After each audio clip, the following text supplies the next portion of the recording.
Welcome दोस्तों, हमारे YouTube channel पे आपका स्वागत है। तो दोस्तों, जावा सीखने की इस सीरीज में आज हम बात करेंगे स्ट्रिंग के बारे में।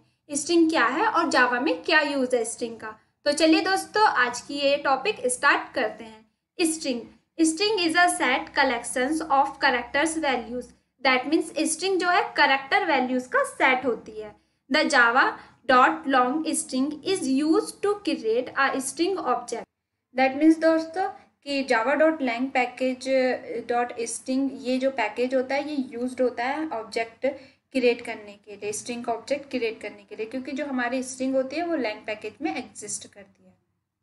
ओके, नेक्स्ट पॉइंट है हमारा string class object can't be change, it becomes internally as a final keyword. That means दोस्तों, जब आप स्ट्रिंग का ऑब्जेक्ट क्रिएट करोगे तो हम उस ऑब्जेक्ट की वैल्यू को चेंज नहीं कर सकते, क्योंकि वो इंटरनली एज अ फाइनल होती है। और जिस ऑब्जेक्ट के आगे या जिस वेरिएबल के आगे फाइनल कीवर्ड लग जाता है तो उसकी वैल्यू को हम चेंज नहीं कर सकते। एंड स्ट्रिंग जो है वो इंटरनली फाइनल होती है। नाउ अब हम बात करेंगे how to create a string object. That means कि स्ट्रिंग के ऑब्जेक्ट को हम कैसे क्रिएट कर सकते हैं। तो दोस्तों, स्ट्रिंग का ऑब्जेक्ट क्रिएट करने के लिए जावा में दो तरीके हैं। दो तरीके से हम स्ट्रिंग का ऑब्जेक्ट क्रिएट कर सकते हैं। बाय न्यू कीवर्ड, फर्स्ट है हमारा न्यू कीवर्ड के थ्रू। देखिए किस तरीके से, सबसे पहले हम स्ट्रिंग लिखेंगे, देन हम एस एक ऑब्जेक्ट का नाम देंगे और यहाँ पे इक्वल्स टू लगाएंगे, उसके बाद new keyword and string bracket open close semicolon. तो इस तरीके से न्यू कीवर्ड के थ्रू हम जो है एक स्ट्रिंग का ऑब्जेक्ट क्रिएट कर सकते हैं। सेकंड तरीका है लिटरल के थ्रू। लिटरल के थ्रू किस तरीके से दोस्तों, स्ट्रिंग आप लिखोगे, ऑब्जेक्ट का नेम एस, आप चाहे तो कुछ भी ले सकते हो, इक्वल्स टू और डबल क्वाट्स के अंदर आप स्ट्रिंग लिख दोगे।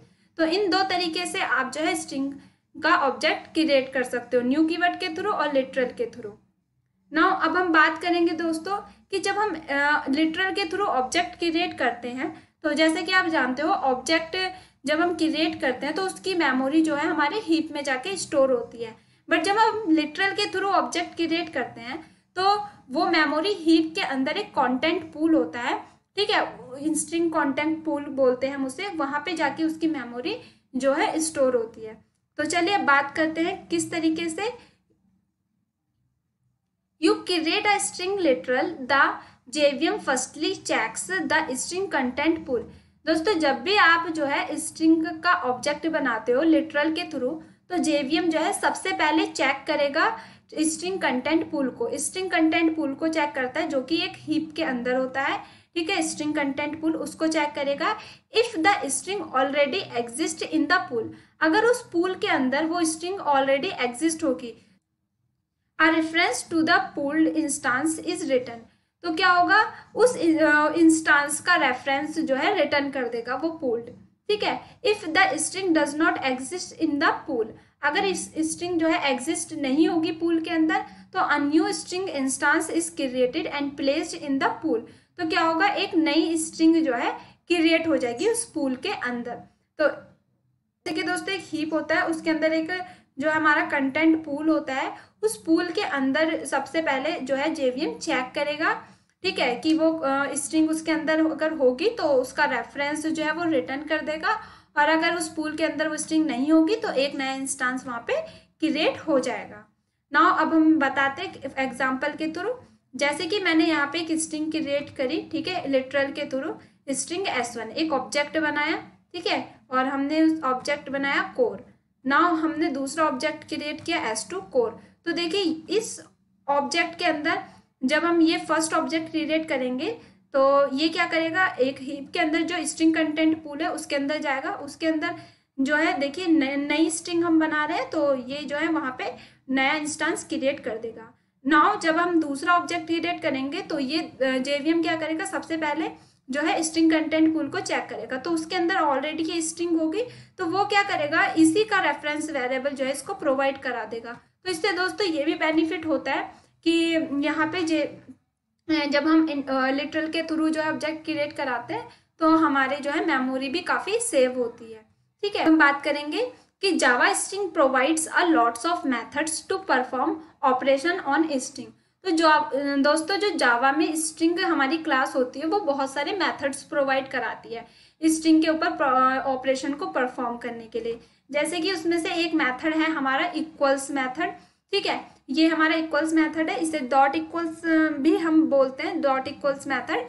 ठीक है दोस्तों, और एक होता है हमारा एक ऑपरेटर डबल इक्वल्स टू। तो डबल इक्वल्स टू और इक्वल्स मेथड दोनों ही जो है कंपैरिजन के लिए यूज होते हैं, बट इनमें डिफरेंसेस है। और दोस्तों इंटरव्यू में ये काफ़ी पूछा भी जाता है कि डॉट इक्वल्स या फिर equals method and double equals to operator में डिफरेंसेस क्या है। तो आज हम उसी के बारे में बात करेंगे। ठीक है, तो जब इक्वल्स मेथड, तो दोस्तों जब हम इक्वल्स मेथड लगाते हैं तो it is use to compare the content of object and returns boolean value. तो ये क्या करता है दोस्तों, ये कंटेंट के बीच में कंपैरिजन करता है। ठीक है, जो हमने कंटेंट लिखा है उस कंटेंट के बीच में कंपैरिजन करेगा ये equals method. But double equals to जो ऑपरेटर लगा होता है तो it is use to compare the reference ID.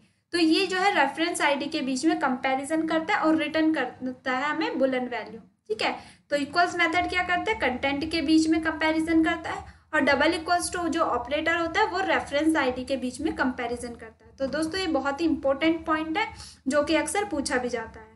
ठीक है, तो अब हम क्या करेंगे, प्रैक्टिकली जो मैं आपको इसका प्रोग्राम समझाऊंगी कि किस तरीके से कंपैरिजन करता है नाउ, फिर उसके बाद जो है हम क्या करेंगे, इसका प्रैक्टिकल भी करके देखेंगे।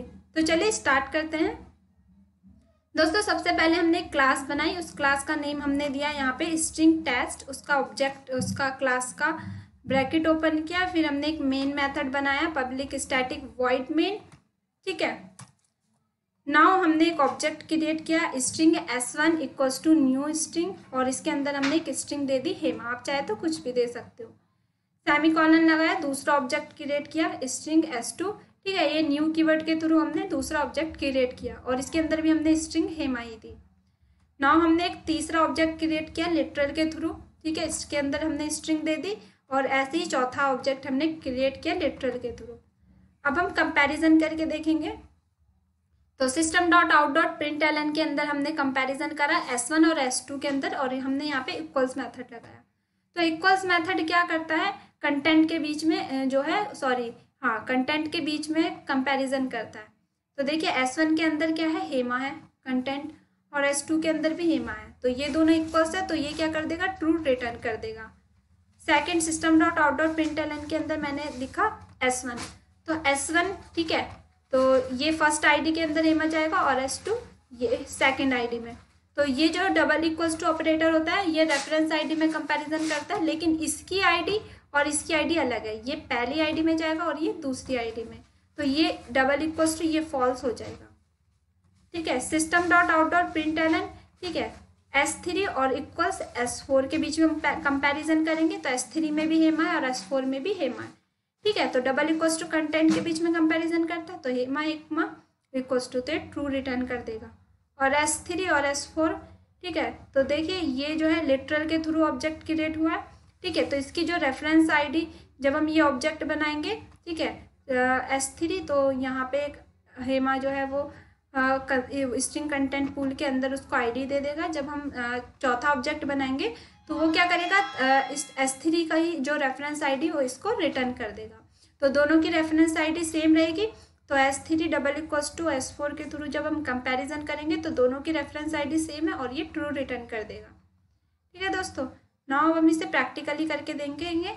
तो उसके लिए सबसे पहले हम अपना प्रोग्राम कॉपी कर लेते हैं। अब हम नोटपैड ओपन करेंगे। ठीक है, यहाँ पे मैं अपना प्रोग्राम जो है पेस्ट कर देती हूँ। ये हमारा प्रोग्राम जो है पेस्ट हो गया है। अब हम क्या करेंगे, इस प्रोग्राम को, इस फाइल को सेव कर लेंगे। तो देखिए क्लास का नेम जो है स्ट्रिंग टेस्ट है। ठीक है, इसी से जो हम अपनी फाइल सेव करेंगे। तो सेव एज में जाके यहाँ पे हम अपनी फाइल का नेम लिखेंगे .java, सेव बटन पे क्लिक करके सेव कर देंगे।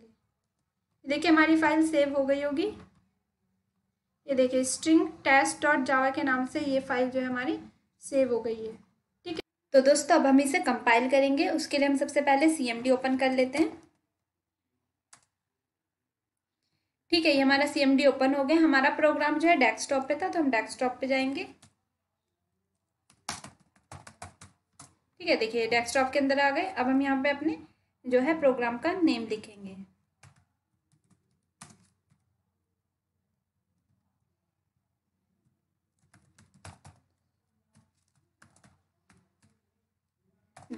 .java।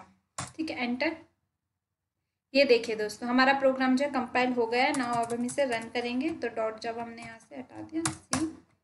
ये देखिए हमारा प्रोग्राम जो है यहाँ पे कंपाइल हो गया है, रन हो गया है। ठीक है, तो देखिए दोस्तों, जैसे कि हमने आपको बताया था S1 to S1 equals method के थ्रू कंपैरिजन करा तो ट्रू आया हमारा। और अगर हमने ऑपरेटर के थ्रू कंपैरिजन किया तो ये अलग अलग रेफरेंस आईडी देगा, तो रेफरेंस आईडी अलग अलग है, इक्वल्स टू नहीं है तो ये फॉल्स रिटर्न करेगा। ठीक है, तो यहाँ पे इक्वल्स मेथड के थ्रू कंपैरिजन करा तो सेम कंटेंट है तो ट्रू करेगा, और रेफरेंस आईडी सेम है क्योंकि हमने यहाँ पे लिटरल के थ्रू ऑब्जेक्ट क्रिएट किया तो ट्रू रिटर्न किया। ओके दोस्तों, अगर इस टॉपिक से रिलेटेड कोई भी क्वेरीज, कोई भी क्वेश्चन होगा तो आप हमें कमेंट बॉक्स में ज़रूर बताइएगा। और दोस्तों, अगर वीडियो अच्छी लगी है तो लाइक, कमेंट और शेयर करना मत भूलिएगा।